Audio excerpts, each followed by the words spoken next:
Привет, друзья! На связи Настя. Сегодня делюсь с вами следующими 4 драйвовыми днями, проведенными на Аляске. Покажу, как добывали золото, катались на квадроциклах, видели медведей и летали на гидроплане. Ну а вы не забудьте поставить лайк и подписаться на канал. И да, я всегда очень искренне радуюсь вашим комментариям, так что пишите. Ну все, понеслась!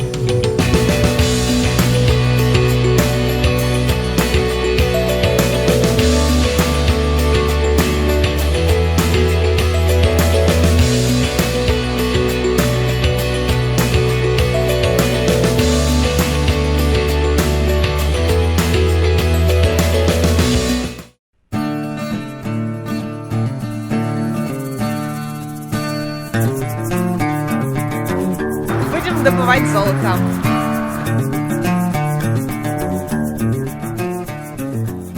Первым делом с утра третьего дня мы отправились в Indian Valley, место, где учат намывать золотишко.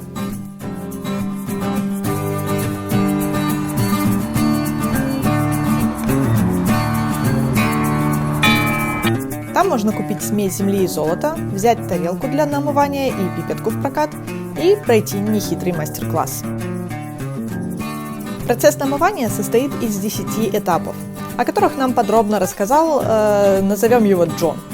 Он также рассказал нам, что мы будем намывать, ведь в смеси было не только золотишко, но и полудрагоценные камни, рубин, гранат, и еще что-то. Весь процесс у нас занял часа 3-4. Ну да, ребят, это все не быстро, но вам мы все покажем кратенько. Итак, приступим.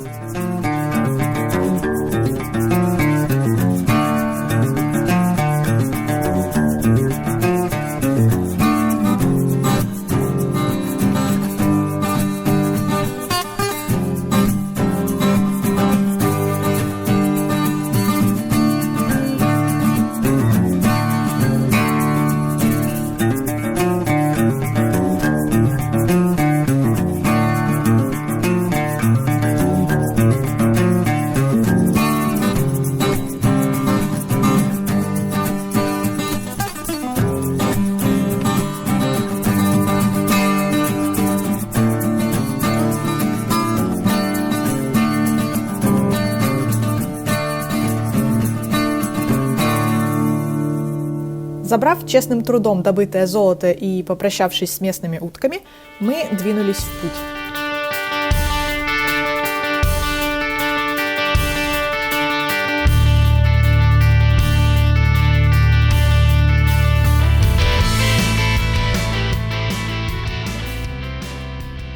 Нам предстояло ехать до национального природного парка Денали.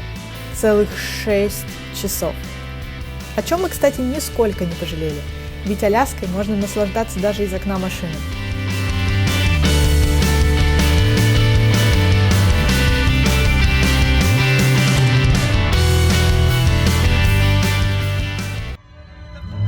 Мы сейчас направляемся к Денали. Это парк, я не помню, я, может, уже говорила. И там, помимо самой высокой горы в Северной Америке, мы надеемся увидеть северное сияние. Но увидеть его можно только в ясную погоду, когда по прогнозу северное сияние очень активное. Мы посмотрели прогноз. 1 и 2 сентября обещается прямо очень активное северное сияние. И по прогнозу должно быть ясно, поэтому мы прямо очень хотим и очень надеемся, что у нас получится его увидеть. И единственное, что меня теперь беспокоит, это смог. Вдруг из-за него мы не увидим северного сияния. На Аляске этим летом не на шутку разбушевались пожары.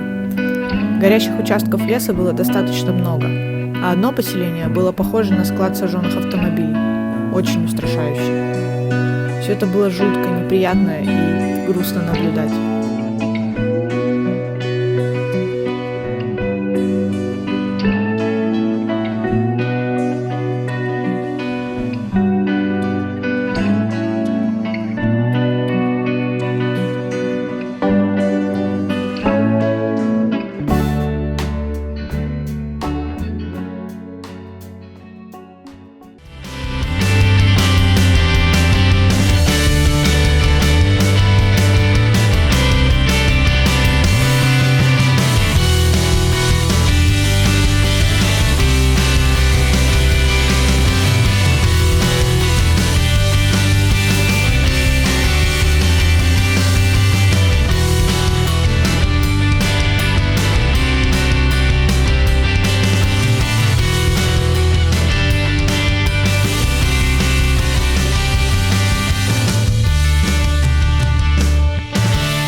В парке Денали мы сняли номер в шале на 3 ночи. Шале – это деревянный дом в горах. В нашем случае это был не отдельный дом, а номер в большом деревянном доме. Достаточно уютный, со своей маленькой кухней и ванной комнатой. А да, кстати, ребята, как обычно, ссылки и описание всех мест, заведений и активностей я оставлю обязательно внизу под видео. Вдруг вам пригодится.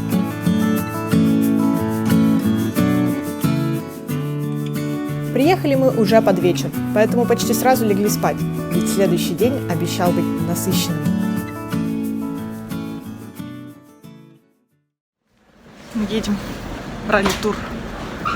Мы опаздываем, поэтому бежим на шаттл. Нас должны на автобусе отвезти в место, где мы будем раллить. А это наш лодж. Очередь за кофе. И вот ралли-адвенчер. Все, мы успели, сели в шаттл. Значит, мы сейчас будем кататься на маленьких машинках по бездорожью.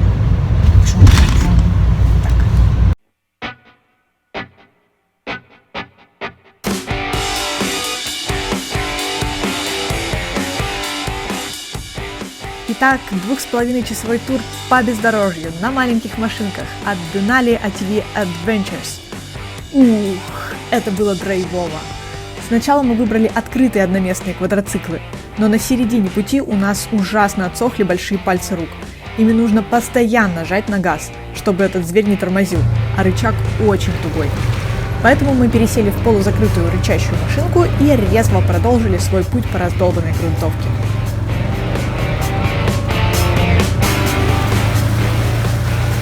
Было очень круто. Мы собрали все лужи и знатно потряслись. И несмотря на то, что ехали все не быстро, во всей этой затее было что-то очень азартное и адреналина наполняющее.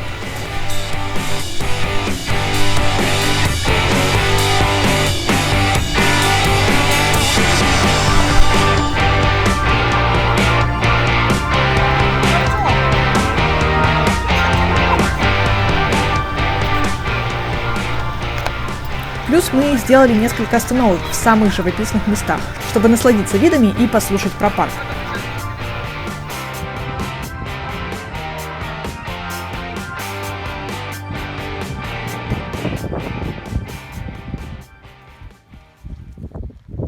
Все, что вот сейчас видно, это пересохшая река. Она наполняется, когда весной вот с тех гор, они все в снегу, и снег начинает таять, и вода стекает вот прямо в это русло, она течет, здесь пересекаются потоки. Вот, и когда очень-очень много дождя, значит, тут прям бушующая река, представляете, вот от края до края тут все в воде.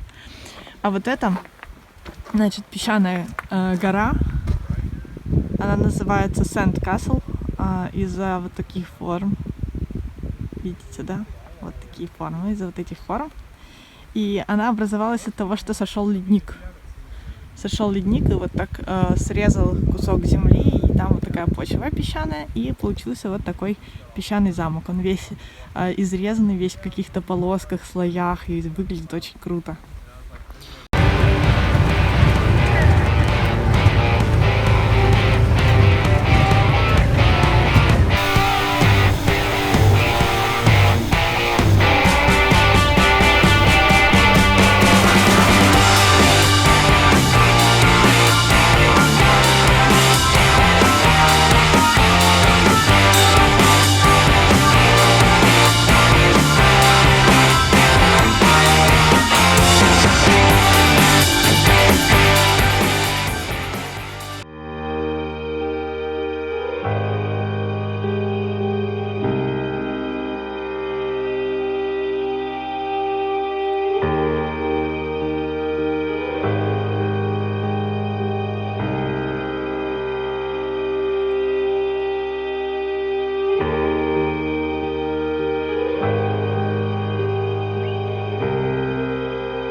сперва может показаться, что автобусный тур – это скукотища. Ну, а если я вам скажу, что он 6-часовой? Но, ребята, не стоит навязывать ярлыки так быстро, тем более в этом случае. Этот тур уникальный.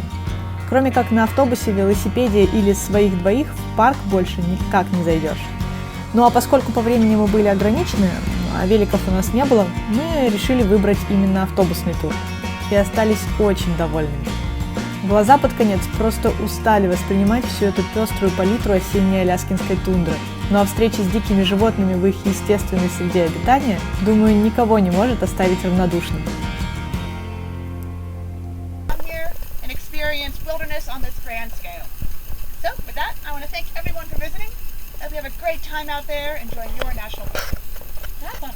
Thank you. Thank you. Yeah, thank you all.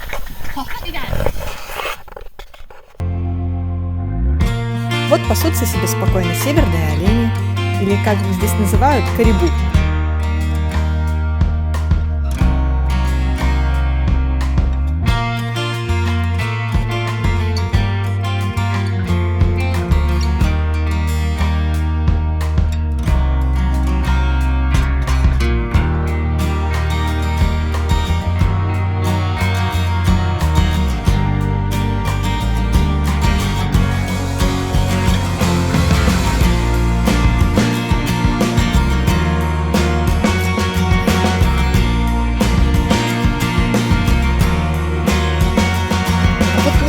Настоящий.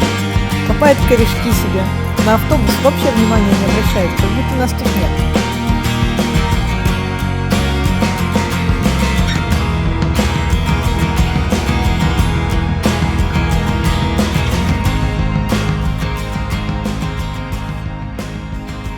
Обратите внимание на два велосипеда спереди автобуса. Они принадлежат велотуристам, которых наш водитель подобрал буквально за 5 минут до того, как мы встретили медведя. Это к вопросу о том, насколько тут дикие места. Каждый турист здесь обязан иметь специальный отпугивающий медведя в колокольчик и антимедвежий спрей. Типа перцовки, только струя гораздо мощнее. На протяжении всего пути, если наш водитель видел людей на дороге, он обязательно останавливался, предлагал помощь и предупреждал о возможности столкновения с медведями. Да, это вам не в пригородном лесопарке прогуляться, конечно. Те велосипедисты, кстати, были очень рады встретить медведя, сидя в автобусе.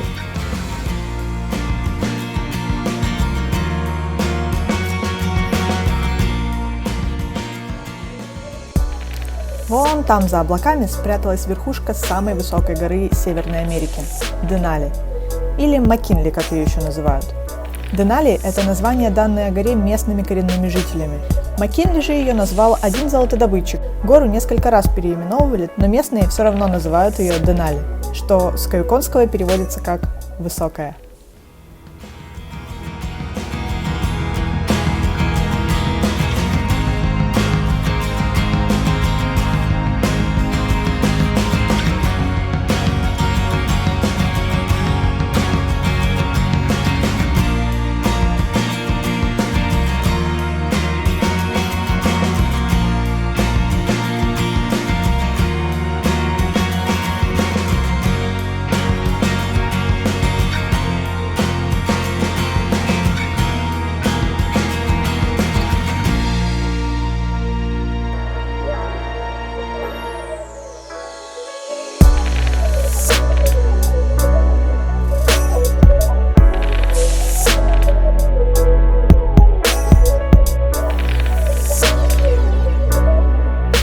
Едем назад, и это наша последняя большая стоянка – река Саваж. Это практически выезд из парка и, по совместительству, самая дальняя точка, куда можно добраться на своей машине. Нам так тут понравилось, что мы задумали исследовать это место самостоятельно и отправиться в хайк по реке. Этот план мы осуществили уже на следующий день.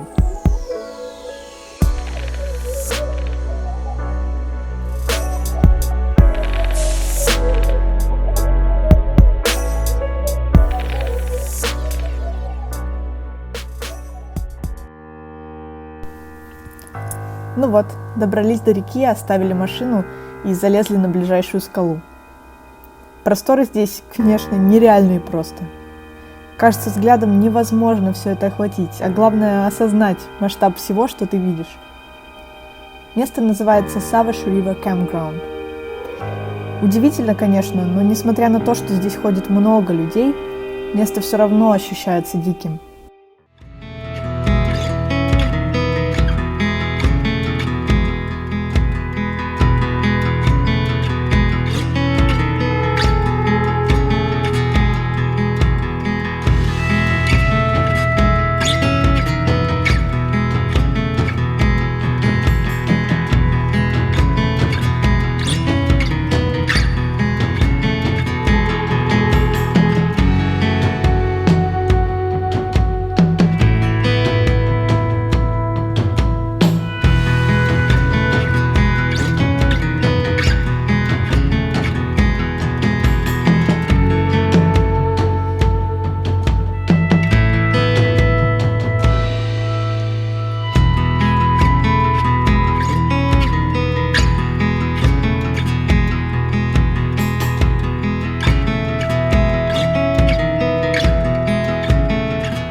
Это был наш последний день в парке Денали, но у нас был еще один очень важный план, помните?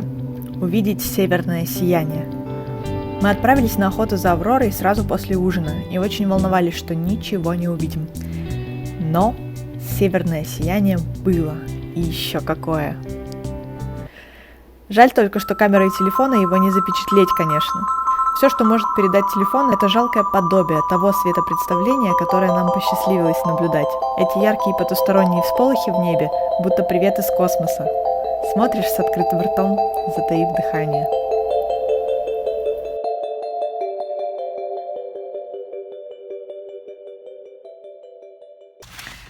Да, наш фаворит, наверное, не знаю, как у Артема, я у него спрошу, но мой фаворит — это наш хайк по реке.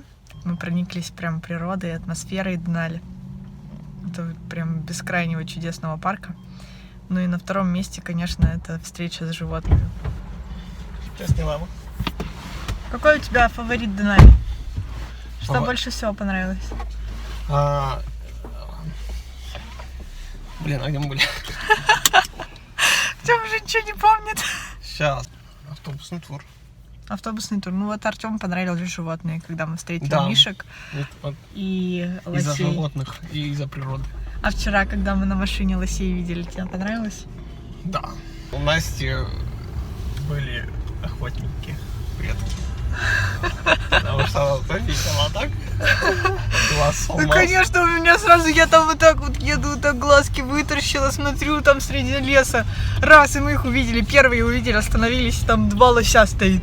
Все, мы прям дыхание затаили, чтобы их не спугнуть. Тихонечко, там тихо-тихо назад стали. Все, там окошко открыли и тихонько снимаем.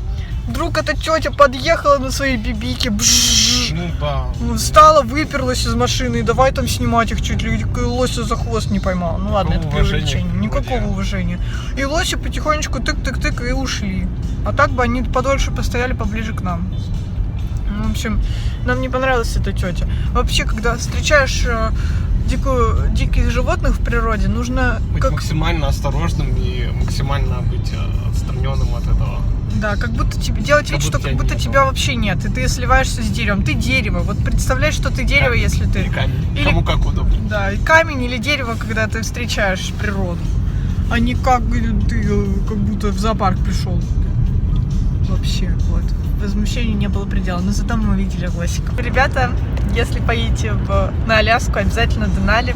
Это прям must have. Тут прям настолько дико. И в то же время все очень удобно. Все так оборудовано, чтобы можно было с комфортом пожить, в то же время прикоснуться к нетронутой природе. Вот. Приезжайте.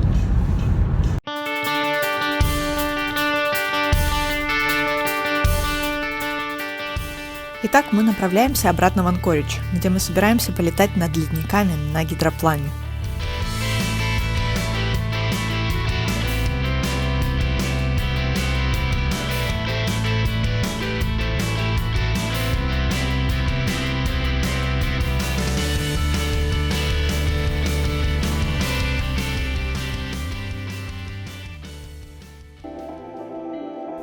Мне повезло. Я уселась на переднем сиденье гидроплана, и все великолепие ледника я смогла рассмотреть предельно четко.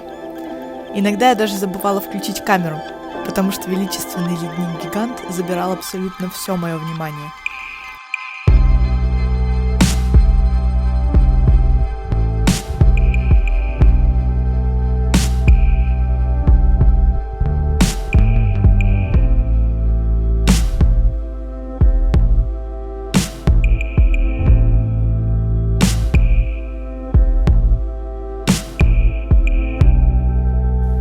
Надеюсь, тех кадров, что я все-таки успела сделать, хватит, чтобы передать его мощь и красоту.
Гидроплан на Аляске – важное и очень распространенное средство передвижения. На нем не только возят туристов, хотя для многих пилотов это значимая статья доходов, но и просто передвигаются от одного населенного пункта к другому. Ведь для многих поселений воздушное сообщение – это единственная связь со внешним миром. Гидроплан же очень неприхотлив, ведь практически любой водоем может быть подходящей взлетной посадочной полосой и местом стоянки для такого судна. Полетав на гидроплане, будто еще больше приобщаешься к аляскинской реальности. Хотя, по большому счету, ты был и остаешься здесь чужаком, туристом, прилетевшим посмотреть на красоты. Но и такой уровень знакомства с этим краем меняет тебя изнутри.